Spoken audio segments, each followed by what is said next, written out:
pogi ito naman. Oo nga eh. For today's our lesson is tungkol sa math. Anong ibig sabihin ng A plus B minus C? Yana, sagutan mo ito. Very good. Ang galing mong spelling. Ang galing pala ni Kiana mag-spelling. Ano kaya gagawin? Gagawin ko siyang top. Palakpangan nga ni si Kiana. Okay, mag-break time na kayo. Bumaba na kayo sa baba. Opo! Ngayon, at nandito yung mga class kong pangit.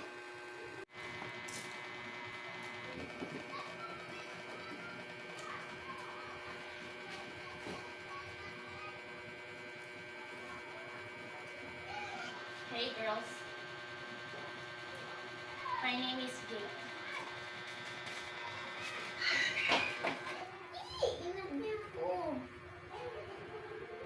Huwag ka, matagal na kami nag-chat noon. Hay naku, nakalimutan ko nga pala yung aking electric pan. Napakainit na sa Pinterest ngayon. Tara na nga, hayaan po kaso natin, hayaan mo yung babae na yun. Hoy, sino nga aaway sa inyo? Wala. Bye-bye.